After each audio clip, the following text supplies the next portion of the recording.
Hello guys, my self Deepak Chaudhary और आज हम लोग डिस्कस करने जा रहे हैं इलेक्ट्रोस्टैटिक का लेक्चर नंबर 1। इलेक्ट्रोस्टैटिक का लेक्चर नंबर 1 जो आपको काम आने वाला है या फिर यूज होने वाला है नीट के अंदर, जेई के अंदर, बीएससी एग्रीकल्चर के अंदर, ओलंपियाड टेस्ट में, आईसीएससी बोर्ड, अगर आप क्लास 12 के स्टूडेंट हो, आईसीएससी बोर्ड से अगर आप पढ़ रहे हो वहां पर भी ये बड़ा यूजफुल चैप्टर रहेगा।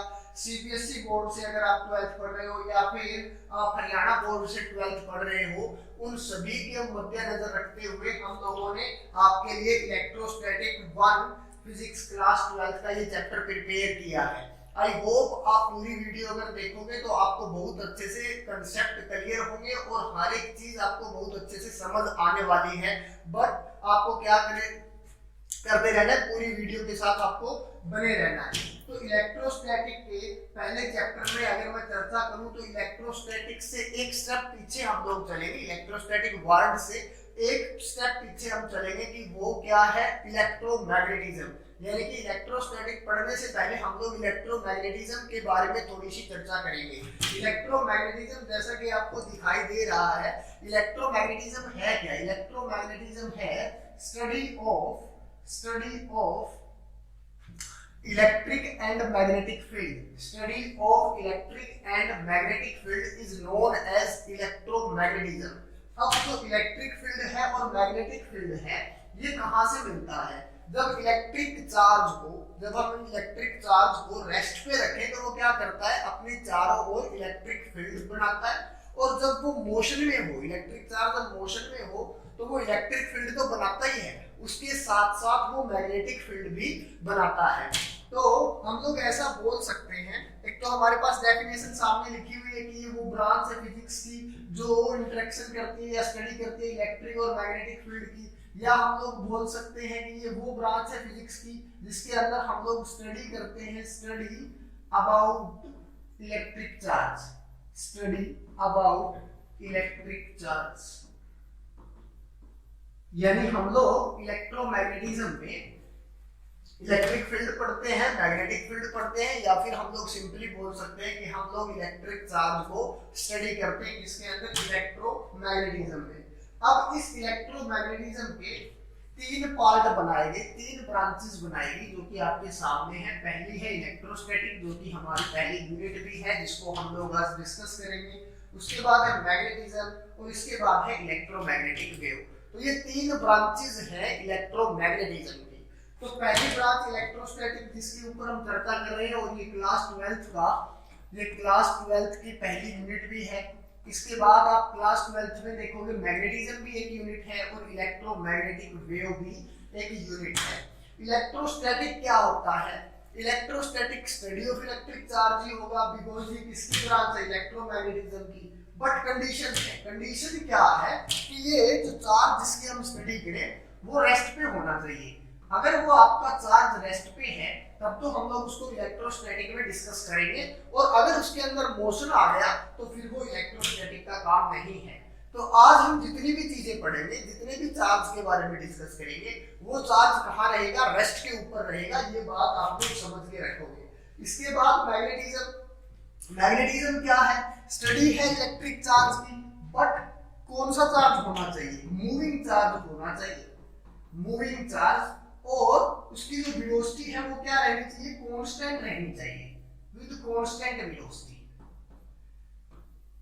यानी कि study of moving electric charge with constant velocity. अगर इलेक्ट्रोस्टैटिक है तो क्या पढ़ रहे हैं, चार्ज को पढ़ रहे हैं, बट वो कहाँ है, रेस्ट के ऊपर है। अगर हम लोग मैग्नेटिज्म पढ़ रहे हैं तो हम लोग चार्ज की स्टडी कर रहे हैं लेकिन वो मोशन में है और उसके साथ साथ उसकी वेलोसिटी भी क्या है, कांस्टेंट है। इलेक्ट्रोमैग्नेटिक वेव क्या है? इलेक्ट्रोमैग्नेटिक वेव को हम लोग ऐसे समझ सकते हैं कि इलेक्ट्रोमैग्नेटिक वेव स्टडी तो किसी करनी है, चार्ज की करनी है, बट यहाँ पर ये क्या है, एक्सेलरेटेड चार्ज है, इसकी वेलोसिटी भी कम और ज्यादा हो रही है, तो इसको हम लोग बोलते हैं इलेक्ट्रोमैग्नेटिक वेव। इसके बाद जैसे हमारे पास इन सभी की डेफिनेशंस लिखी हुई है। इलेक्ट्रोस्टैटिक कौन है? इलेक्ट्रोस्टैटिक ब्रांच है फिजिक्स की जो स्टडी करती है इलेक्ट्रिक चार्ज को, और वो भी कहाँ, रेस्ट के ऊपर। मैग्नेटिज्म क्या होगा, ये भी ब्रांच है फिजिक्स की, स्टडी करती है मूविंग इलेक्ट्रिक चार्ज को विद कांस्टेंट वेलोसिटी यानी कि मूविंग इलेक्ट्रिक चार्ज की स्टडी करेंगे, लेकिन वेलोसिटी क्या रहेगी, कांस्टेंट रहेगी। इसके बाद हमारे पास है इलेक्ट्रोमैग्नेटिक वेव। तो यहाँ पर भी हम लोग स्टडी करते हैं किसकी, एक्सेलरेटेड इलेक्ट्रिक चार्ज की। जब चार्ज के अंदर एक्सेलरेशन आ जाए, पागल हो जाए चार्ज, कभी तेज दौड़ रहा है कभी स्लो चल रहा है, इस कंडीशन में अगर हम लोग चार्ज की स्टडी कर रहे हैं तो वो आपका रहेगा इलेक्ट्रोमैग्नेटिक वेव। इसके बाद हमारे पास आता है इलेक्ट्रिक चार्ज। जैसे कि आपको पता है बहुत टाइम से हम लोग चिल्ला रहे हैं इलेक्ट्रिक चार्ज इलेक्ट्रिक चार्ज। तो इलेक्ट्रिक चार्ज होता क्या है ये हमें जानना बहुत जरूरी है। तो इलेक्ट्रिक चार्ज क्या होता है, आपने क्लास 11th में पढ़ा होगा structure of atom. Class 11th में आप लोगों ने पढ़ा होगा स्ट्रक्चर ऑफ एटम, वही ओरिजिन है इलेक्ट्रिक चार्ज का। स्ट्रक्चर ऑफ एटम वही ओरिजिन था इलेक्ट्रिक चार्ज का, बिकॉज आपने वहां क्या देखा था, क्लास 9th में भी आता है, क्लास 11th में भी आता है, केमिस्ट्री का पार्ट है स्ट्रक्चर ऑफ एटम। यहाँ आपने एक ऐसा स्ट्रक्चर देखा एटम का, यहाँ पर क्या था, एक न्यूक्लियस था, एक न्यूक्लियस था सेंटर के अंदर, ये एक न्यूक्लियस है। यहाँ पर कौन था, यहाँ पर थे आपके पास प्रोटॉन, प्रोटॉन थे, और उसके साथ साथ कौन थे, न्यूट्रॉन भी थे। न्यूट्रॉन कहाँ एग्जिस्ट कर रहे थे ये लोग एग्जिस्ट कर रहे थे न्यूक्लियस के अंदर, कौन, proton as well as neutron. और यहाँ इलेक्ट्रॉन क्या कर रहा था, इसके चारों ओर चक्कर लगा रहा था। तो यहाँ पर एक तीसरी चीज हमें मिली जो एटम के अंदर, वो थी इलेक्ट्रॉन। बेसिकली ये इलेक्ट्रॉन और प्रोटॉन ये दोनों क्या है, इलेक्ट्रिक चार्ज है, इलेक्ट्रिक चार्ज। तो आप लोग क्या बोल सकते हो, इलेक्ट्रिक चार्ज को हम लोग कैसे डिफाइन कर सकते हैं कि इलेक्ट्रिक चार्ज है वो क्या है, इंटरनल प्रॉपर्टी है एलिमेंट्री पार्टिकल की। एलिमेंट्री पार्टिकल से हम लोग क्या समझे, एटम। एलिमेंट्री बिकॉज हम लोग क्या मानते हैं कि every matter is made up of atom, और एटम क्या है, हमारा सबसे छोटा पार्टिकल है, इसलिए हम लोग इसको क्या भी बोल देते हैं, एलिमेंट्री पार्टिकल भी बोल देते हैं। तो हम लोग क्या बोल सकते हैं कि ये इंटरनल प्रॉपर्टी है इसकी एलिमेंट्री पार्टिकल की, और इसकी वजह से क्या हो जाता है, दो पॉजिटिव चार्ज या फिर दो प्रोटॉन की अगर मैं चर्चा करूं, दो प्रोटॉन क्या करेंगे, एक दूसरे को रिपेल करेंगे। दो प्रोटॉन, जैसे दो प्रोटॉन रखे, एक प्रोटॉन दूसरा प्रोटॉन, ये एक दूसरे को क्या करेंगे, रिपेल करेंगे। अब ये रिपेल कर रहे हैं तो इनके बीच में एक फोर्स राइज हो रहा है। मतलब अगर दो ऑब्जेक्ट्स एक दूसरे से दूर भाग रहे हैं तो उनके बीच में एक फोर्स राइज होता है, और वो फोर्स कौन सा है यहाँ, इलेक्ट्रिक फोर्स। क्योंकि ये किसकी वजह से आया है, चार्ज की वजह से आया है, इलेक्ट्रिक चार्ज की वजह से आया है, इसलिए हम लोग इसको नाम देते हैं इलेक्ट्रिक फोर्स। तो इलेक्ट्रिक चार्ज को आप सिंपली क्या समझ सकते हो कि इलेक्ट्रिक चार्ज क्या है, इंटरनल प्रॉपर्टी है इसकी एलिमेंट्री पार्टिकल यानी कि एटम्स की, जिनकी वजह से क्या होता है, इलेक्ट्रिक फोर्स राइज होता है, जिसकी वजह से इलेक्ट्रिक फोर्स राइज होता है डिफरेंट ऑब्जेक्ट्स के बीच में, वेरियस ऑब्जेक्ट्स के बीच में। तो उसको हम लोग बोलते हैं इलेक्ट्रिक चार्ज। इसके बाद इसकी अगर एसआई यूनिट पे चर्चा करें तो वो कूलम होती है, एसआई यूनिट इलेक्ट्रिक चार्ज की, और जिसको डिनोट किया जाता है कैपिटल सी से। कैपिटल सी से हम लोग डिनोट करते हैं इसको, SI unit of electric charge, coulomb को। इसके बाद हमारे पास अगर मैं सीजीएस यूनिट की चर्चा करूं, सीजीएस सिस्टम में इलेक्ट्रिक चार्ज की यूनिट पे चर्चा करें, तो यहाँ पर दो कंडीशंस बनती हैं। इलेक्ट्रिक चार्ज जब रेस्ट पे होता है तो उसकी सीजीएस सिस्टम में अलग यूनिट होती है, और जब वो मोशन में होता है तब उसकी सीजीएस सिस्टम में अलग यूनिट होती है। फॉर एग्जांपल, जब वो रेस्ट पे होगा, जब चार्ज कहाँ होगा, रेस्ट पे, तो रेस्ट वाली कंडीशन में क्या हो जाएगा, उसकी जो ऐसा यूनिट बनेगी वो बनेगी कूलम, या फिर इसको ईएसयू भी बोलते हैं, इलेक्ट्रोस्टैटिक यूनिट, ईएसयू। या फिर इसको आप लोग नाम भी दे सकते हो फ्रैंकलिन। फ्रैंकलिन वो व्यक्ति था, वो साइंटिस्ट था जिसने इलेक्ट्रिक चार्ज की डिस्कवरी की थी।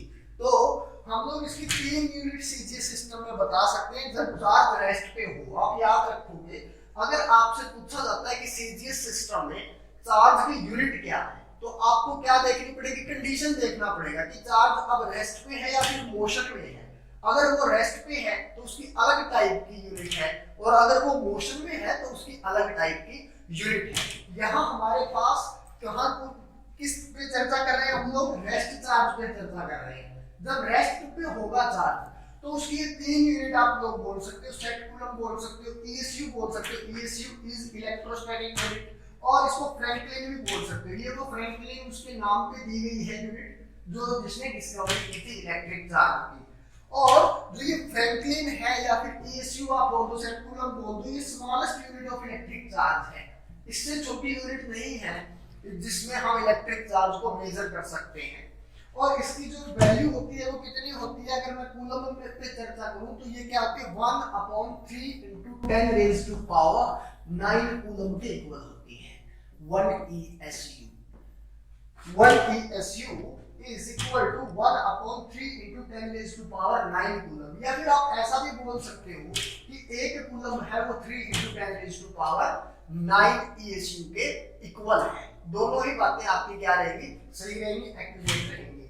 इसके बाद जब वो चार्ज कहाँ आ जाए, मोशन के अंदर, अगर चार्ज मोशन में है और तब आपसे पूछा जाए कि इसकी सीजीएस यूनिट बताइए, सीजीएस सिस्टम से यूनिट बताइए। सीजीएस सिस्टम आप समझते हैं, centimetre, gram, second system, CGS, MKS, FPS, SI, यानी कि हमारे पास सिस्टम ऑफ यूनिट्स है।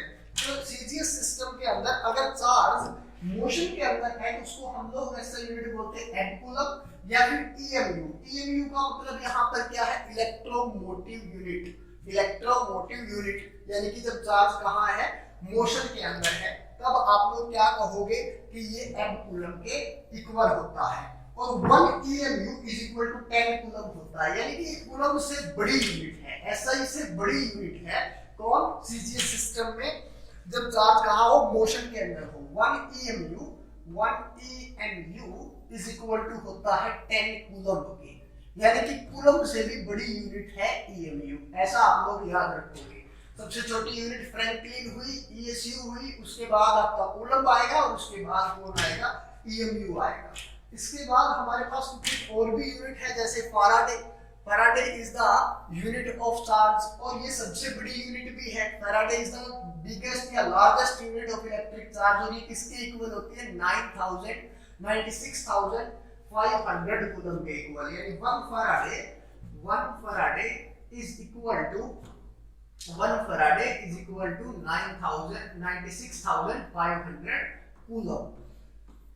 और ये चार्ज की क्या रहेगी, सबसे बड़ी यूनिट रहेगी, इससे बड़ी कोई यूनिट नहीं है चार्ज की, ऐसा हम लोग याद रखेंगे। इसके बाद जैसे हमने चर्चा करनी है डायमेंशन ऑफ इलेक्ट्रिक चार्ज के ऊपर कि इसका डायमेंशन क्या होगा। डायमेंशन आप लोग बड़ी बातें जानते हो, क्लास 11th में आप लोगों ने पढ़ा होगा डायमेंशन। अगर आपने नहीं पढ़ा है तो आप लोग यूट्यूब पे जब टाइप करोगे डायमेंशंस तो वहां पर भी आपको समझ आ जाएगा कि डायमेंशन क्या है। तो डायमेंशन ऑफ इलेक्ट्रिक चार्ज हम लोग कैसे निकालेंगे, तो यहाँ आपने क्लास 10 में फॉर्मूला पढ़ा होगा कि जो I होता है यानी कि इलेक्ट्रिक करंट, वो इक्वल रहता है Q/T के। I is equal to Q/T। यहाँ पर Q कौन है, इलेक्ट्रिक चार्ज है, इलेक्ट्रिक चार्ज, और जो T क्या है, टाइम है। तो यहां से I डायमेंशन में इसको I ही लिखते हैं, ये T इस साइड आएगा, मल्टीप्लाई में हो जाएगा, इसको T लिख देंगे। तो IT is the dimension of electric charge, I into T, T यानी कि 1। यहाँ पर इसको अगर मैं बहुत अच्छे से लिखना चाहूँ तो ऐसे भी लिख सकते हो, M0 L0 T1 और I। This is the dimension of electric charge. इसके बाद हमारे पास आता है types of electric charge. Type कितने हैं, 2 टाइप के होते हैं। कौन कौन सा, एक पॉजिटिव इलेक्ट्रिक चार्ज और दूसरा नेगेटिव इलेक्ट्रिक चार्ज। अब ये पॉजिटिव इलेक्ट्रिक चार्ज और नेगेटिव इलेक्ट्रिक चार्ज कौन से होते हैं, जब क्या हो किसी भी बॉडी के अंदर, जैसे ये कोई बॉडी थी, इसके अंदर मैं ऐसा मान के चलूं कि इसके अंदर क्या थे, 5 प्रोटॉन थे या फिर 2 प्रोटॉन थे और 2 ही इलेक्ट्रॉन थे। ऐसा समझ लेते हैं कि इसके अंदर 2 प्रोटॉन थे और 2 ही क्या थे, इलेक्ट्रॉन। इसके बाद क्या हुआ, इसके अंदर से एक इलेक्ट्रॉन चला गया, जैसे बाहर चला गया, तो यहाँ पर क्या रहेंगे, 2 प्रोटॉन बचे और इलेक्ट्रॉन रहा 1। तो इस बॉडी के ऊपर कौन सा चार्ज आ जाएगा, पॉजिटिव चार्ज आ जाएगा। यानी ऐसा बोल सकते हो अगर किसी बॉडी के ऊपर क्या हो, नंबर ऑफ प्रोटॉन एक्सीड कर जाए नंबर ऑफ इलेक्ट्रॉन से, यानी नंबर ऑफ इलेक्ट्रॉन की संख्या कम रह जाए नंबर ऑफ प्रोटॉन से, या नंबर ऑफ प्रोटॉन की संख्या बढ़ जाए नंबर ऑफ इलेक्ट्रॉन से किसी बॉडी के अंदर, तो वहां उस बॉडी पे कौन सा चार्ज आ जाएगा, पॉजिटिव चार्ज आ जाएगा। यही लिखा हुआ है, positive charge occurs when the number of protons exceeds the number of electron. Number of electron से जब क्या होगा, बढ़ जाएगा कौन, नंबर ऑफ प्रोटॉन, तो उस समय हम लोग क्या बोलेंगे, बॉडी के ऊपर कौन सा चार्ज है, पॉजिटिव चार्ज है। इसके बाद जैसे हमारे पास नेगेटिव चार्ज कौन सा होता है, जब नेगेटिव चार्ज के लिए क्या होगा, नंबर ऑफ इलेक्ट्रॉन एक्सीड कर जाएंगे नंबर ऑफ प्रोटॉन से। किसी बॉडी के अंदर अगर ऐसी सिचुएशन बनी कि उसके अंदर 2 इलेक्ट्रॉन है और एक सिंगल प्रोटॉन है, तो ऐसी बॉडी पे नेगेटिव चार्ज होगा। यहाँ देखिए आप, यहाँ क्या है, नंबर ऑफ प्रोटॉन अधिक है नंबर ऑफ इलेक्ट्रॉन से, इसलिए इसमें पॉजिटिव चार्ज। यहाँ नंबर ऑफ इलेक्ट्रॉन अधिक है नंबर ऑफ प्रोटॉन से, तो इसलिए इस बॉडी पर नेगेटिव चार्ज। इसके बाद जैसे हमारे पास है properties of electric charge. Properties of electric charge, इसके अंदर हमें क्या डिस्कस करना है, देखिए यहाँ पर जैसे प्रॉपर्टीज ऑफ इलेक्ट्रिक चार्ज में हमें सबसे पहली प्रॉपर्टी ये लिखी, यहाँ पॉजिटिव चार्ज है, यहाँ भी पॉजिटिव चार्ज है, तो ये क्या करते हैं, एक दूसरे से हेट करते हैं, ऐसा आप लोग समझ सकते हो, एक दूसरे से नफरत करते हैं।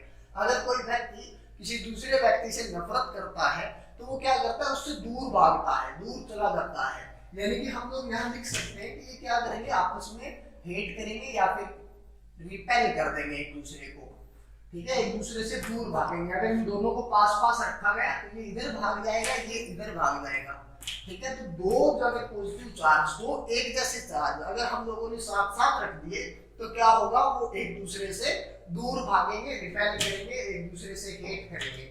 अगर यहाँ मैं बात करूं पॉजिटिव और ये नेगेटिव चार्ज, तो ये क्या करते हैं, एक दूसरे को लव करते हैं, ऐसा आप लोग समझ सकते हैं, एक दूसरे से प्यार करते हैं और ये एक दूसरे की तरफ खींचे चले आते हैं, ठीक है। यानी इनके बीच में क्या होगी, अट्रैक्शन होगी। अगर एक पॉजिटिव चार्ज दूसरा नेगेटिव चार्ज, तो इन दोनों के बीच में क्या होगी, अट्रैक्शन होगी। अगर दोनों अलग अलग चार्ज हैं, दोनों अलग अलग टाइप के चार्ज हैं, दोनों अलग अलग नेचर के चार्ज हैं, ऐसी सिचुएशन में वो एक दूसरे को क्या करेंगे, अट्रैक्ट करेंगे। अगर एक ही नेचर का चार्ज है, एक पॉजिटिव दूसरा भी पॉजिटिव, तो एक दूसरे को रिपेल करेंगे। एक नेगेटिव दूसरा नेगेटिव, तब भी क्या करेंगे, रिपेल करेंगे। लेकिन अगर उन दोनों का नेचर अलग अलग है तो वो क्या हो जाएगा, एक दूसरे को अट्रैक्ट करेंगे। यहाँ पर भी जैसे, ठीक है, दो नेगेटिव चार्ज तो एक दूसरे को हेट करेंगे, रिपेल करेंगे। इसके बाद हमारे पास है प्रॉपर्टीज लिखी हुई है, जैसे कि लाइक चार्ज है वो रिपेल करेंगे और अनलाइक चार्ज क्या करेंगे, एक दूसरे को अट्रैक्ट कर लेंगे। उसके बाद चार्ज है वो एक स्केलर क्वांटिटी है, इसमें डायरेक्शन की कोई चर्चा नहीं होती। स्केलर क्वांटिटी कौन सी होती है, ऐसी फिजिकल क्वांटिटी जिसके अंदर केवल मैग्नीट्यूड पे चर्चा की जाए, दिशा की डायरेक्शन की कोई बात ना हो। तो इलेक्ट्रिक चार्ज के अंदर भी डायरेक्शन पे कोई चर्चा नहीं होती, इसलिए हम लोग इसको क्या बोलते हैं, इसको हम बोलते हैं स्केलर क्वांटिटी। ये है। इसके बाद जो चार्ज है वो ट्रांसफरेबल है, यानी कि एक जगह से दूसरी जगह पर चार्ज क्या हो सकता है, ट्रांसफर हो सकता है। जैसे आपके पास एक चार्ज बॉडी थी, इसके ऊपर चार्ज था कुछ, एक आपके पास थी अनचार्ज्ड बॉडी, लेट्स अज्यूम एक आपके पास अनचार्ज्ड बॉडी है। तो अब जब आप लोग इस अनचार्ज्ड बॉडी को इस चार्ज्ड बॉडी के पास लेकर के आओगे, इसके कांटेक्ट में लेकर के आओगे, तो इसके ऊपर भी कोई ना कोई चार्ज आ जाएगा, यानी कुछ अमाउंट चार्ज की यहाँ क्या कर जाएगी, ट्रांसफर कर जाएगी। तो ऐसी सिचुएशन में हम लोग क्या कर सकते हैं कि चार्ज है वो क्या हो सकता है, ट्रांसफर हो सकता है, उसकी प्रॉपर्टी है एक जगह से दूसरी जगह तक पहुंचने की। इसके बाद मटेरियल्स पे चर्चा हो रही है कि कितने टाइप के मटेरियल्स होते हैं। अब ये मटेरियल्स को हम लोगों ने किस टाइप से डिफाइन किया है, यानी कि जो चार्ज को कंडक्ट कर दे। हमें ये तो पता चल गया कि चार्ज है वो ट्रांसफरेबल है, चार्ज एक जगह से दूसरी जगह तक ट्रांसफर हो सकता है। बट अब मटेरियल्स पे भी डिपेंड करता है कि वो चार्ज ट्रांसफर होगा या नहीं होगा, और अगर होगा तो किसके थ्रू होगा। जैसे मैं आपको अगर बताऊं कि चार्ज अगर ट्रांसफर होता है तो वो ड्यू टू इलेक्ट्रॉन होता है, इलेक्ट्रॉन की वजह से चार्ज एक जगह से दूसरी जगह तक पहुंचता है। प्रोटॉन का इसके अंदर कोई हस्तक्षेप नहीं होता, प्रोटॉन कभी भी ट्रांसफर नहीं होता। इसका रीजन ये है कि जो प्रोटॉन है वो एटम के अंदर न्यूक्लियस में बना होता है और न्यूक्लियस के उसको क्या करता है, बांधे रखता है और बहुत स्ट्रॉन्ग फोर्स से बांधे रखता है, इसलिए जो प्रोटॉन है वो फ्लो नहीं कर सकता। बट अब इलेक्ट्रॉन की वजह से जितना भी चार्ज होगा ट्रांसफर वो हो जाएगा। तो अब इस अकॉर्डिंग कि चार्ज कहां से ट्रांसफर होगा कहां से नहीं, हमने इसमें 3 पार्ट्स में डिवाइड कर दिया है मटेरियल को। तो पहला पार्ट हमारे पास वैसे कंडक्टर है, दूसरा पार्ट हमारे पास सेमीकंडक्टर है और तीसरा पार्ट हमारे पास इंसुलेटर है। तो कंडक्टर्स कौन से होते हैं? कंडक्टर्स वो होते हैं जो जितना अमाउंट चार्ज उसके ऊपर आएगा उस पूरे के पूरे चार्ज को वो क्या कर देंगे, ट्रांसफर कर देंगे या इजीली ट्रांसफर कर देंगे, ऐसा आप लोग बोल सकते हो। तो कंडक्टर वो है जो क्या करता है, चार्ज को ज्यादा से ज्यादा ट्रांसफर कर सकता है और इसके अंदर क्या होता है, इलेक्ट्रॉन को परमिट करता है, ऐसा तुम लोग बोल सकते हो कि इलेक्ट्रॉन को परमिट करता है अपने अंदर से गुजरने के लिए या फिर फ्लो करने के लिए। इसको हम बोलते हैं कंडक्टर। सेमीकंडक्टर क्या होता है, सेमीकंडक्टर कुछ एक अमाउंट चार्ज की क्या कर देता है, ट्रांसफर कर देता है। जैसे आपने यहाँ से, जैसे मैं एक कंडक्टर का एग्जांपल देता हूँ, ये कोई कंडक्टर है, ठीक है, इस कंडक्टर से यहाँ से इसको 10 कूलम्ब चार्ज मिला और इसने यहाँ तक पहुंचा दिया अगर 10 कूलम्ब को, तो ये कंडक्टर है। सेमीकंडक्टर के अंदर क्या होता है, जैसे इसको अगर 10 कूलम्ब चार्ज दिया जाए तो कोई श्योरिटी नहीं कि यहाँ 10 कूलम्ब आएगा ही है, जैसे 5 कूलम्ब पहुंच जाए, 6 कूलम्ब पहुंच जाए, लेकिन पूरा 10 का 10 कूलम्ब ये क्या नहीं कर पाता, ट्रांसफर नहीं कर पाता। और इंसुलेटर कौन होते हैं, इंसुलेटर तो वो होते हैं जिनके अंदर इलेक्ट्रिक चार्ज बिल्कुल भी फ्लो ना करता हो, जैसे कि वो होल्ड कर लेते हैं इलेक्ट्रिक चार्ज को। जैसे आपने यहाँ से इसको 10 कूलम्ब चार्ज दिया, यहाँ चेक करें तो 0, कोई भी चार्ज यहाँ नहीं पहुंचा, तो ऐसी सिचुएशन में हम लोग इनको क्या बोलते हैं, इंसुलेटर बोलते हैं। सेमीकंडक्टर के अंदर केवल इलेक्ट्रॉन की वजह से चार्ज फ्लो नहीं करता, इसके अंदर एक होल्स भी होते हैं, ठीक है, आगे आप पढ़ोगे कि होल्स भी होते हैं सेमीकंडक्टर में जो रीजन बनते हैं चार्ज के ट्रांसफर का। बाकी कंडक्टर में केवल इलेक्ट्रॉन्स की वजह से चार्ज ट्रांसफर होता है और इंसुलेटर में तो चार्ज ट्रांसफर होता ही नहीं, ना इलेक्ट्रॉन की वजह से ना होल्स की वजह से, ठीक है। लेकिन सेमीकंडक्टर में चार्ज दोनों कारण है, इलेक्ट्रॉन भी एक रीजन है उसके ट्रांसफर होने का और दूसरा कौन है, होल्स भी है। इसके बाद हमारे पास आता है electronic theory of frictional electricity. जो बात मैंने अभी आपको बताई है कि जो चार्ज ट्रांसफर होता है इसके अंदर, किसी भी कंडक्टर के अंदर, वो ड्यू टू किसकी वजह से होता है, इलेक्ट्रॉन्स की वजह से। सेम वही चीज लिखी हुई है कि according to this theory every matter is composed of atom which contains electron, protons and neutrons.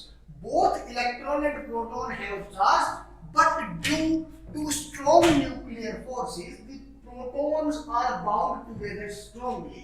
यानी कि ये सारे के सारे मैटर हैं वो किससे बने हुए हैं, एटम से बने हुए हैं।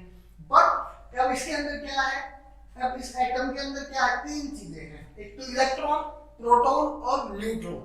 अब इन इलेक्ट्रॉन, प्रोटॉन और न्यूट्रॉन में से एक तो इलेक्ट्रॉन चार्ज पार्टिकल, एक प्रोटॉन। न्यूट्रॉन क्या है, न्यूट्रल है, उसके ऊपर कोई भी चार्ज नहीं है।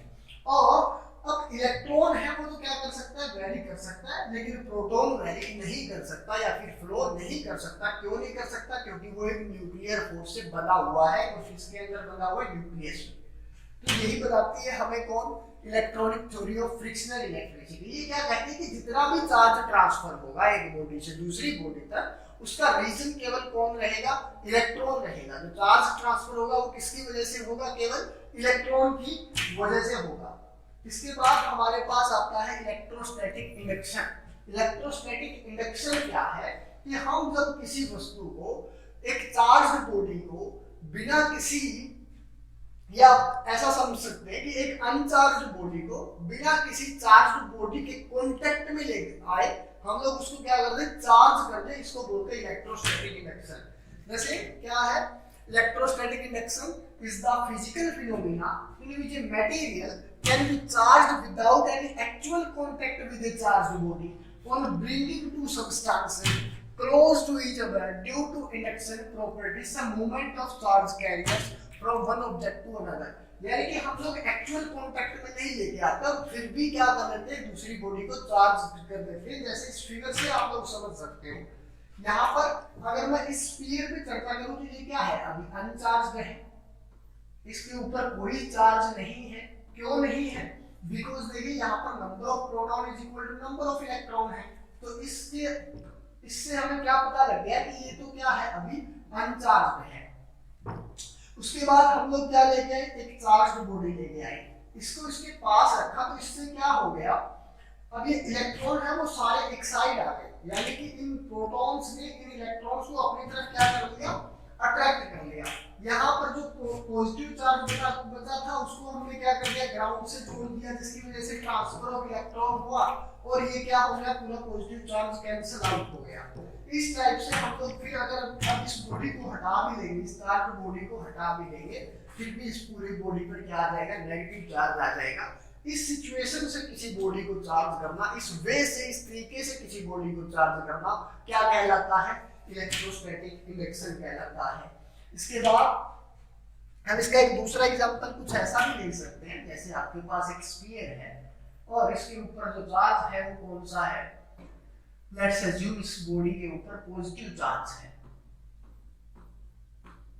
आप लोग एक दूसरा स्फीयर इसके पास रख दीजिए, इसके अंदर जैसे positive negative positive negative positive negative कुछ इस तरह से चार्ज फैला हुआ है। जैसे इस बॉडी को आप इसके पास लेके आए तो सिचुएशन कुछ ऐसी बनेगी कि ये पॉजिटिव पॉजिटिव, यहाँ पर क्या हो जाएगा, ये जो नेगेटिव चार्ज है इसके बिल्कुल पास आ जाएगा और पॉजिटिव चार्ज यहाँ रह जाएगा, क्योंकि ये क्या करेगा, इलेक्ट्रॉन को अपनी तरफ अट्रैक्ट कर लेगा।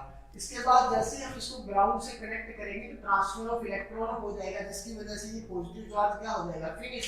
तो हमारी जो बॉडी के ऊपर चार्ज बचेगा वो केवल क्या बचेगा, नेगेटिव। कुछ इस टाइप से किसी बॉडी को चार्ज करना क्या कहलाता है, इलेक्ट्रोस्टैटिक इंडक्शन कहलाता है। इसके बाद हमारे पास है basic properties of electric charge. ये तीन बेसिक प्रॉपर्टी है इलेक्ट्रिक चार्ज की, एक तो एडिटिविटी है, दूसरा क्वांटाइजेशन है और तीसरा है conservation.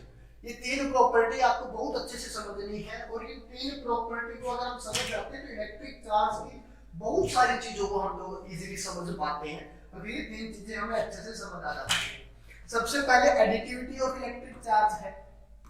Additivity of electric charge क्या बोलता है कि किसी भी बॉडी के ऊपर जो चार्ज होगा वो उसके अंदर जो प्रेजेंस ऑफ इलेक्ट्रॉन या प्रोटॉन की वजह से होगा, उसके अंदर प्रेजेंस ऑफ इलेक्ट्रॉन या फिर किसकी वजह से, प्रोटॉन की वजह से होगा। ये क्या कहता है कि the additive property of electric charge says that if there are n number of charges present inside the total charge, present will be the algebraic sum of the individual charges। ये कहता है कि जैसे एक बॉडी है, इसके अंदर n charges हैं, लेट्स अज्यूम जैसे कोई 2 कूलम का चार्ज है, कोई 3 कूलम का चार्ज है, कोई 4 कूलम का चार्ज है और एक -1 कूलम चार्ज है।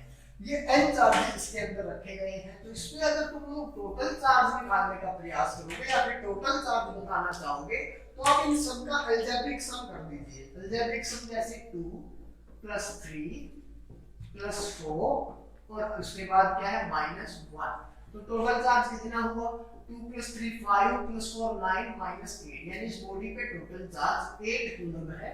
ये बताती है प्रॉपर्टी। यानी टोटल चार्ज जब भी आपको निकालना हो तो आपको क्या कर देना है, जितने भी चार्जेस हैं, n चार्जेस हैं, 10 चार्जेस हैं, 4 चार्जेस हैं, 5 चार्जेस हैं, उन सभी का क्या कर देना है, अलजेब्रिक सम कर देना। यही कहलाती है एडिटिविटी ऑफ इलेक्ट्रिक चार्ज। इसके बाद हमारे पास smallest electric charge existing in nature, यानी कि छोटे से छोटा चार्ज कौन सा है जो एग्जिस्ट कर रहा है नेचर पे, तो वो चार्ज कौन है, इलेक्ट्रॉन। याद रखोगे इलेक्ट्रॉन है, इलेक्ट्रॉन के ऊपर जो चार्ज है वो सबसे छोटा एग्जिस्टिंग चार्ज है E, और E कितना होता है 1.6 × 10⁻⁻19 कूलम। एक इलेक्ट्रॉन के ऊपर कितना चार्ज होता है और ये चार्ज क्या रहता है, नेगेटिव रहता है। यहाँ अभी शो करने की जरूरत नहीं है, इलेक्ट्रॉन है, आप लोग समझ जाएंगे क्या है, नेगेटिव चार्ज है। इसके बाद आजकल एक और भी बोला जाता है जैसे कि क्वार्क्स होते हैं जिनके ऊपर छोटा चार्ज रहता है, किससे भी, इलेक्ट्रॉन से भी छोटा चार्ज रहता है क्वार्क्स पर, बट ये क्या नहीं कर सकते, फ्रीली एग्जिस्ट ये नहीं कर रहे हैं। फ्रीली एग्जिस्ट या फिर जैसे कि ट्रांसफर ये क्या करते हैं इनके ऊपर, जैसे E/3 चार्ज होता है, ऐसा बोला जाता है E/3 या 2E/3, कुछ इस टाइप का इनके ऊपर चार्ज होता है। बट अकेला क्वार्क्स अभी भी एग्जिस्टेंस में नहीं आया है, या फिर हम इसको डिफाइन अभी नहीं कर पाए हैं। तो हम लोग क्या बोलेंगे, अभी स्मॉलेस्ट चार्ज जो एग्जिस्टिंग इन नेचर है वो कौन है, इलेक्ट्रॉन है। इससे छोटा चार्ज पॉसिबल नहीं है, यानी कि अगर किसी बॉडी से, एक बॉडी से दूसरी बॉडी पर चार्ज ट्रांसफर होगा तो वो कम से कम एक इलेक्ट्रॉन जितना होगा। इससे क्योंकि क्या होगा, जब भी चार्ज को ट्रांसफर होना है तो कौन ट्रांसफर करेगा, इलेक्ट्रॉन, और इलेक्ट्रॉन क्या होगा, एक इलेक्ट्रॉन पूरा जाएगा, और एक इलेक्ट्रॉन पूरा जाएगा तो उसकी वजह से चार्ज भी एक इलेक्ट्रॉन जितना ही दूसरी बॉडी पर पहुंचेगा। क्वार्क्स अभी ऐसा नहीं हम लोगों ने बोला है कि क्वार्क्स में अकेला क्या हो सकता है, ट्रांसफर हो सकता है। इसलिए हम लोग क्या कहेंगे कि जो smallest electric charge existing in nature है वो अभी के लिए कौन है, इलेक्ट्रॉन है। इसके बाद हमारे पास आता है क्वांटाइजेशन ऑफ इलेक्ट्रिक चार्ज। ये क्वांटाइजेशन ऑफ इलेक्ट्रिक चार्ज क्या है, ये क्वांटाइजेशन वर्ड है, क्वांटाइजेशन, इसको ड्राइव किया गया है वर्ड क्वांटा से, क्वांटा वर्ड से इसको ड्राइव किया गया है, जिसका मीनिंग होता है पैकेट। क्वांटा मीन्स क्या होता है, पैकेट होता है। यानी कि ये वही बात क्या बोल रहा है कि जो चार्ज होगा किसी भी बॉडी पर वो क्या होगा, पूरी बॉडी के ऊपर नहीं फैला होगा, क्या होगा, पैकेट्स में मिलेगा। पैकेट्स में कैसे मिलेगा, जैसे ये कोई बॉडी है, इसके ऊपर क्या, यहाँ चार्ज है, यहाँ चार्ज है, यहाँ चार्ज है, ये चार्ज कहाँ कहाँ है, छोटे छोटे पैकेट्स में बटा हुआ है, ऐसा समझो आप लोग। यानी कि अगर इस बॉडी पे टोटल जैसे 10 कूलम चार्ज है तो ये चार्ज इस पूरी बॉडी पर नहीं फैला हुआ, बाकी क्या है, कुछ जगह पर रखा हुआ है। और ये कितना हो सकता है, ये कितनी जगह पर हो सकता है, जहां पर इलेक्ट्रॉन होगा, जहां पर बॉडी में इलेक्ट्रॉन होगा वहीं पर ये क्या रहेगा, चार्ज रहेगा। ये क्या कहता है कि टोटल चार्ज है किसी भी बॉडी पर वो हमेशा क्या रहता है, मल्टीपल या फिर integral multiple of charge on electron रहता है। इन्होंने क्या बताया कि Q है वो हमेशा किसके इक्वल रहेगा, N into E के रहेगा। ये Q कौन है हमारे पास, Q is the charge, Q is the charge and N is the number of electron। किसी भी बॉडी पर नंबर ऑफ इलेक्ट्रॉन जितने होंगे उतना ही क्या रहेगा, चार्ज रहेगा। तो और ये नंबर ऑफ इलेक्ट्रॉन क्या रहेंगे, हमेशा इंटीजर रहेंगे, इंटीजर। व्हाई, बिकॉज चार्ज को अभी हम लोग पढ़ के आए, सबसे छोटा चार्ज है तो इसको हम तोड़ तो सकते नहीं। अगर चार्ज टूटेगा नहीं तो ये आधा नहीं होगा, हाफ नहीं होगा, और ये क्या रहेगा, इलेक्ट्रॉन या तो एक या फिर दो, यानी कि इंटीजर्स में रहेगा, क्योंकि इसको ब्रेक करना मुश्किल है, और जब तक ये ब्रेक नहीं होगा ये फ्रैक्शन में इसका नंबर नहीं आ सकता।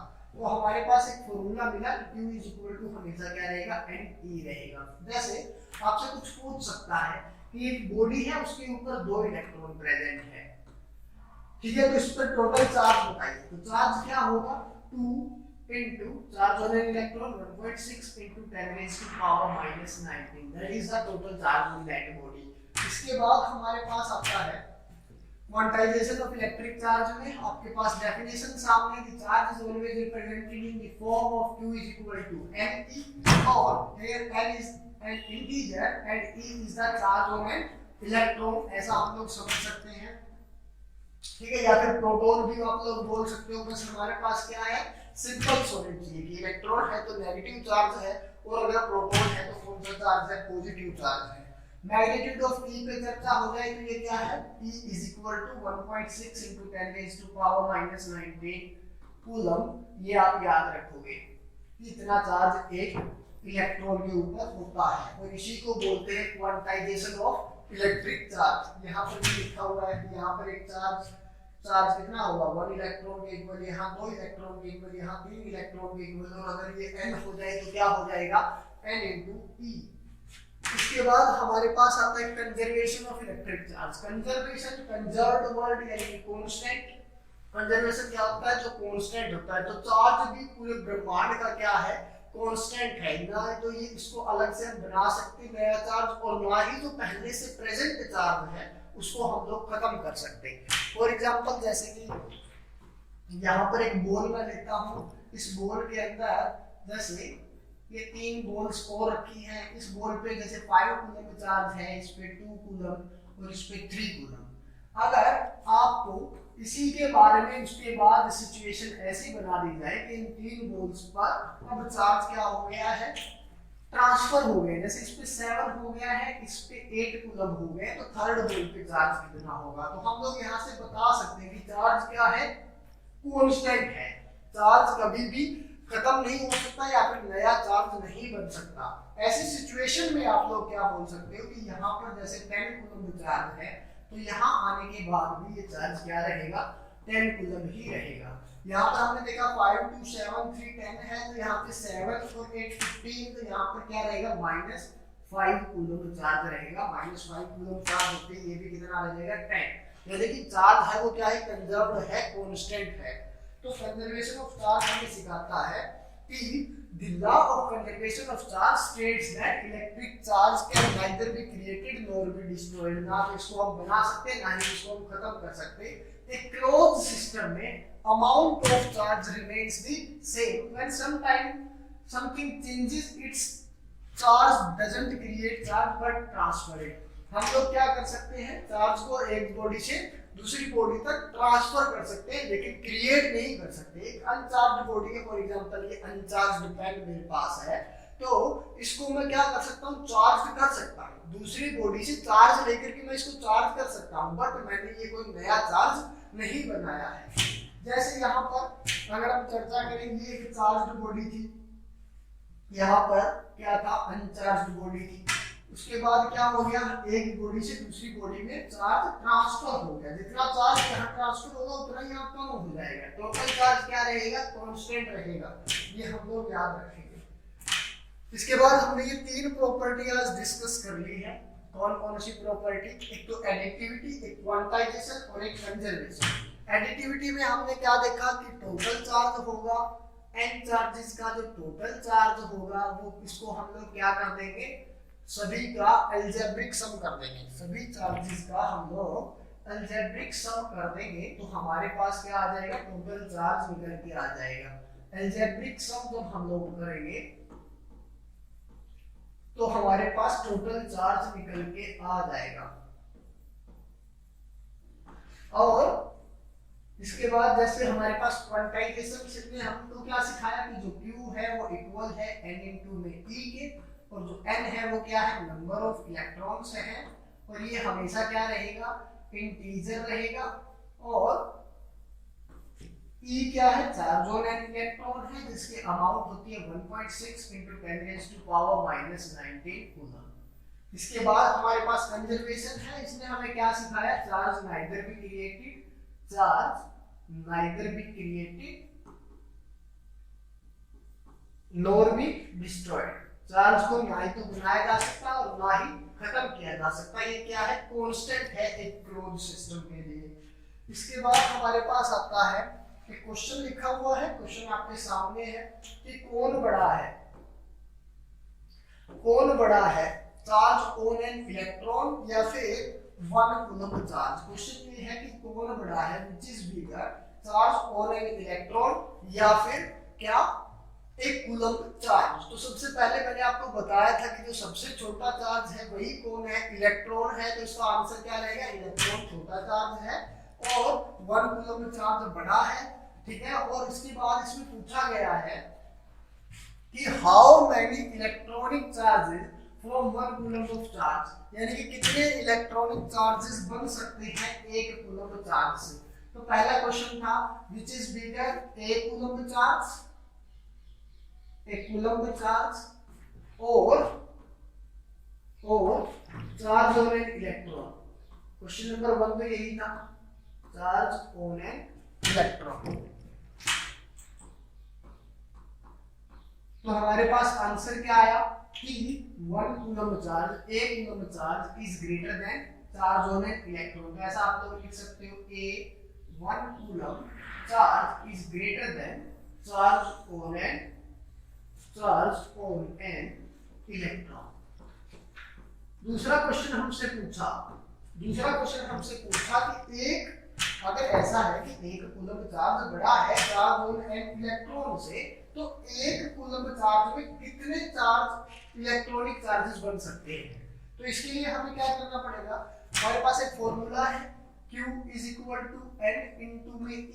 यहाँ पर हमें ये गिवन है 1 कूलम्ब और N हमें फाइंड आउट करना है। चार्ज ऑन एन इलेक्ट्रॉन हमें पता है 1.6 into 10 raised to power -19 होता है, तो N की वैल्यू हमें मिली 1/1.6 into 10 raised to power -19। इसको हम सॉल्व करेंगे तो इसका आंसर हमारा आ जाएगा 6.25 into 10 raised to power 18 electrons. इतने नंबर्स ऑफ इलेक्ट्रॉन्स हैं ये 6.25 into 10 raised to power 18 electron मिल करके क्या बनाएंगे, एक कूलम्ब चार्ज बनाएंगे। इसका आंसर हमें मिला ये। इसके बाद हमारे पास है इलेक्ट्रिक चार्ज वर्सेस मास। इलेक्ट्रिक चार्ज को हम रिलेट करेंगे किसके साथ, मास के साथ। तो सबसे पहले हमारे पास है कि चार्ज है वो क्या है, दो टाइप का है। चार्ज है वो कितने टाइप का है, 2 टाइप्स का है। कौन सा, पॉजिटिव और नेगेटिव। लेकिन मास केवल एक ही टाइप का है, मास का कोई दूसरा प्रकार नहीं है। इसके बाद हमारे पास क्या है, इसके पास 2 टाइप के फोर्सेस भी होते हैं। किसके पास, चार्ज के पास एक तो अट्रैक्शन, उसके बाद रिपल्सन। यानी कि दो अगर एक जैसे चार्ज है, 2 पॉजिटिव चार्ज है तो वो क्या करेंगे, रिपल्सन करेंगे। और अगर दोनों अलग अलग टाइप के चार्ज है तो वो क्या करेंगे, अट्रैक्शन करेंगे। लेकिन अगर मैं बात करूं मास की, तो इसमें केवल क्या रहता है, अट्रैक्शन रहता है। आपने पढ़ा होगा ग्रेविटेशन में कि 2 मासेस हमेशा क्या करते हैं, एक दूसरे को अट्रैक्ट करते हैं due to force of gravitation. इसके बाद हमारे पास है कि चार्ज है वो क्या है, क्वांटाइज्ड है। यानी सबसे छोटा चार्ज हम लोगों को पता है कौन होता है, इलेक्ट्रॉन होता है। लेकिन हमें अभी भी क्वांटाइजेशन ऑफ मास पे हमने कोई भी चर्चा नहीं की है। हम लोग यही मान के चलते हैं कि अगर किसी का मास 50 केजी है तो वो उसके हर जगह फैला हुआ है, कॉन्टिन्यूस डिस्ट्रीब्यूशन है मास का। क्वांटाइजेशन ऑफ मास अभी तक एस्टैब्लिश्ड नहीं है, या फिर हम लोग ये पता अभी तक नहीं कर पाए हैं। इसके बाद हमारे पास है कि चार्ज की ऐसा यूनिट कौन है, कूलम्ब है, और मास की ऐसा यूनिट कौन है, केजी है। तो ये वो मेन डिफरेंसेस हैं इसके अंदर, मास और चार्ज के अंदर। इसके बाद हमारे पास है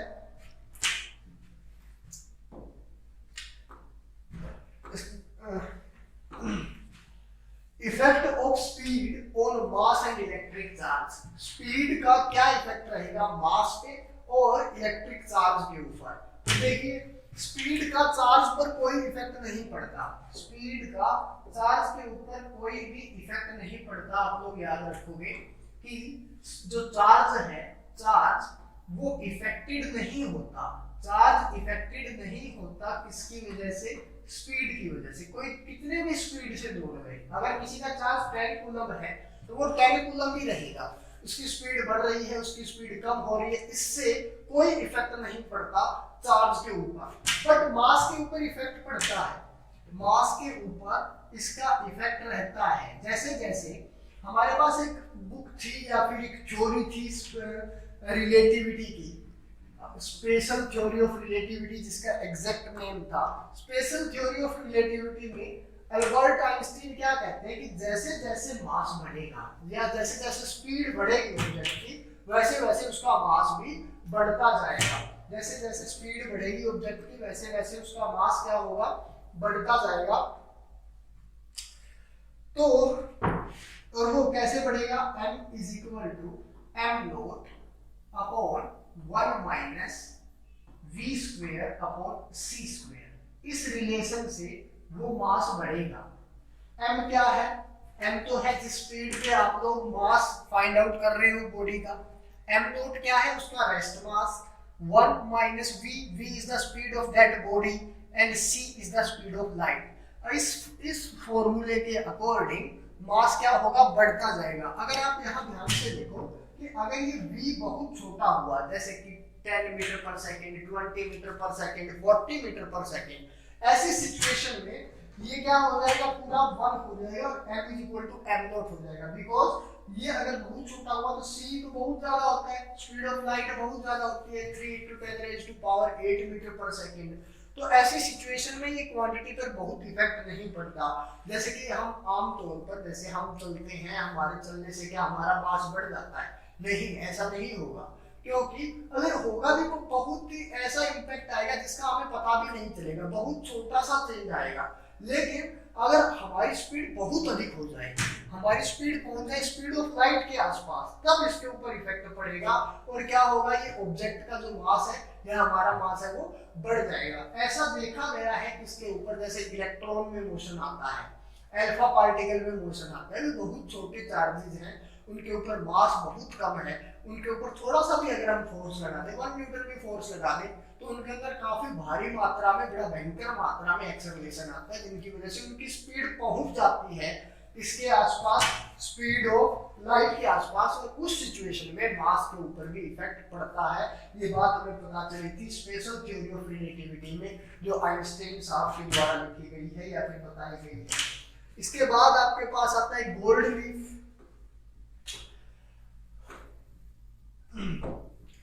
gold leaf electroscope. Gold leaf electroscope क्या है? गोल्ड लीफ इलेक्ट्रोस्कोप, ये ब्रास रोड नहीं होगा, यहाँ ये क्या आएगा आपका, गोल्ड फॉइल लिख सकते हैं, गोल्ड फॉइल। ये क्या है? ये एक डिवाइस है, ये एक डिवाइस है, ये एक डिवाइस है जो आपको बताता है कि कोई बॉडी चार्ज है या फिर नहीं है। ये वो डिवाइस है जिससे हमें पता लगेगा कि कोई बॉडी के ऊपर चार्ज है या नहीं है, इसको हम बोलते हैं गोल्ड लीफ इलेक्ट्रोस्कोप। कैसे पता लगेगा? जैसे ही आप एक चार्ज बॉडी को इसके पास लेकर के आओगे तो इनका ना ये एंगल चेंज होगा, कुछ इस तरह का ये होता है। लेकिन यहाँ से हमारा जो ये एंगल है, ये एंगल क्या होता रहेगा, चेंज होता रहेगा। जैसे जैसे एंगल बढ़ रहा है वैसे वैसे हमें पता चल रहा है कि इस बॉडी के ऊपर चार्ज कितना है। अगर इसके अंदर बिल्कुल भी डेविएशन ना आए, एंगल में चेंज बिल्कुल भी ना हो, तो हम लोग बोल सकते हैं कि बॉडी क्या है, अनचार्ज्ड है। इसके बाद बस ये थोड़ा सा एक पेपर में पूछा गया था, एक क्वेश्चन पूछा गया था कि जो गोल्ड लीफ इलेक्ट्रोस्कोप है उससे हम क्या पता करते हैं, तो आप लोग उससे बता सकते हो कि आप डिटेक्ट करते हो कि कोई बॉडी के ऊपर चार्ज है या नहीं है। चार्ज को मेजर करने के लिए हम इसका यूज करते हैं। नेक्स्ट क्वेश्चन आपके सामने है, which of the following is not insulator. इनमें से इंसुलेटर कौन नहीं है? क्वेश्चन ये है, तो कौन नहीं है इनमें से इंसुलेटर? एबोनाइट। एबोनाइट तो होता है, एबोनाइट इज इंसुलेटर। आपको पता है एबोनाइट क्या रहेगा, एक इंसुलेटर रहेगा। एबोनाइट पेंसिल के अंदर होता है, ठीक है, तो वो क्या है, इंसुलेटर है। बेकेलाइट ये भी क्या होता है, इंसुलेटर है। इससे हम लोग ये गर्ल्स की चूड़े वगैरह बनते हैं बेकेलाइट की हेल्प से। इसके बाद मॉइस्ट एयर, ये क्या रहेगा, ये एक अच्छा कंडक्टर तो मैं नहीं कहूंगा, बट ये एक कंडक्टर रहेगा, ये एक इंसुलेटर नहीं है। Dry air is an insulator. Rubber, rubber भी क्या है, एक इंसुलेटर है। तो इसका आंसर क्या हो जाएगा, C is the correct answer. Moist air is the right answer. ये आपके पास, जैसे मैं आपको बता रहा था कि ये आपके पास एबोनाइट है, ये बेकेलाइट इस तरह का बना होता है, ये चूड़ियां वगैरह इनसे बनाते हैं, ठीक है। रबर आपको पता ही है, हम लोग यूज करते थे स्कूल्स में, तब रबर बोलते थे। आजकल हम लोग इसको क्या बोलते हैं, इरेजर बोलते हैं, ठीक है। इसके बाद हमारे पास है third question, the charge acquired by a glass rod on being rubbed with silk cloth is called. ये बहुत ही ट्रेडिशनल डेफिनेशंस है, ठीक है। पॉजिटिव चार्ज के लिए हम लोग यही डेफिनेशंस यूज करते आए हैं हमेशा से, कि जब एक ग्लास रोड को रब किया जाता है किसके साथ, सिल्क क्लॉथ के साथ, तो उसको हम लोग क्या बोलते हैं कि जो ग्लास रोड पे आने वाला चार्ज है वो क्या है, पॉजिटिव चार्ज है। और अगर मैं उसके साथ बात करूं कि सिल्क क्लॉथ पे कौन सा चार्ज आएगा, तो वो क्या रहेगा, नेगेटिव चार्ज रहेगा। तो यहाँ पर इसने हमसे कुछ पूछा कि charge acquired by glass rod, glass rod के ऊपर कौन सा चार्ज आएगा, तो वो आंसर रहेगा positive charge. A is the right answer, A इसका आंसर रहेगा। उसके बाद हमारे पास है इससे अगला question, smallest electric charge existing in nature. चर्चा की थी हम लोगों ने, कौन होता है? Electron. Electron is the right answer. Proton नहीं हो सकता, ठीक है। न्यूट्रॉन पे तो कोई चार्ज ही नहीं होता। न्यूट्रॉन पे अगर आपसे कोई चार्ज पूछ ले कि न्यूट्रॉन पे कितना चार्ज है, तो आंसर क्या रहेगा? 0। न्यूट्रॉन पे चार्ज रहता है हमेशा हमारा 0, तो आंसर हो जाएगा बी, इलेक्ट्रॉन है वो। उसके बाद हमारे पास क्वेश्चन है, choose the incorrect statement about electric charge. Electric charge के बारे में आपको एक इनकरेक्ट स्टेटमेंट बतानी है। चार्ज इज ए पॉइंट, तो ये पहला ही गलत हो गया। चार्ज इज ए पॉइंट, ऐसा हमने को कुछ नहीं पढ़ा। चार्ज क्या है? प्रॉपर्टी है मटेरियल की या फिर एलिमेंट्री पार्टिकल की, एक प्रॉपर्टी है, ना कि हम लोग ऐसा बोल सकते हैं कि चार्ज कोई पॉइंट है। चार्ज कोई पॉइंट नहीं है। उसके बाद नेक्स्ट लिखा है, charge is property of matter. बिल्कुल सही बात है। The SI unit of charge is coulomb, ये भी करेक्ट है। Two type of electric charge exist in nature, ये भी सही है। दो ही टाइप का इलेक्ट्रिक चार्ज है, पॉजिटिव और नेगेटिव चार्ज, ठीक है। इसकी SI यूनिट भी कूलम होती है। चार्ज क्या है? प्रॉपर्टी ऑफ मैटर भी है। तो चार्ज इज ए पॉइंट, ये आपका आंसर गलत है, तो इनकरेक्ट स्टेटमेंट हो जाएगी हमारा ऑप्शन नंबर ए। इसके बाद आपके पास आता है CGS unit of electric charge at rest. Rest के ऊपर जब इलेक्ट्रिक चार्ज होगा तो उसकी सीजीएस यूनिट क्या होगी? क्या होगी? फिर पहला ऑप्शन है ESU, इलेक्ट्रोस्टैटिक यूनिट। बिल्कुल सही आंसर है हमारे पास। जब वो रेस्ट पे होगा तो कौन सी यूनिट होगी? ESU। और जब वो मोशन में आएगा तब कौन सी होगी? EMU, यानी कि इलेक्ट्रोमोटिव यूनिट और इलेक्ट्रोस्टैटिक यूनिट। तो रेस्ट के ऊपर ये आंसर सही होगा। सेट कूलम ये भी सही है, फ्रैंकलिन ये भी सही है, यानी तीनों आंसर सही है। तो डी ऑप्शन आ जाएगा आपका। D is the right answer. All this, D is the right answer.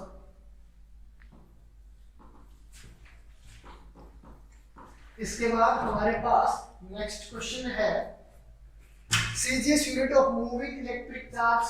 जब इलेक्ट्रिक चार्ज क्या करेगा? मूव करेगा, तब उसकी जो सीजीएस यूनिट क्या रहेगी? ESU। गलत बात, ये तो किस पे होती है? रेस्ट पे जब वो हो। सेट कूलम ये भी गलत बात, क्योंकि ये भी किसके लिए है? रेस्ट के लिए।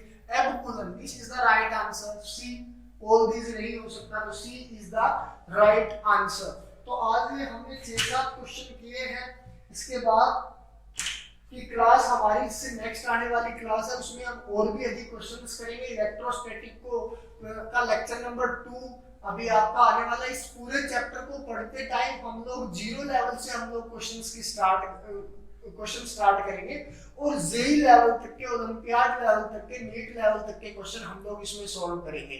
एक चैप्टर में हमारे मिनिमम 50 to 60 क्वेश्चंस भी हो जाएंगे, और उसके साथ साथ बिल्कुल बेसिक से थ्योरी स्टार्ट करके उसको हाई लेवल तक ले जाने के लिए हम लोग प्रयास करेंगे।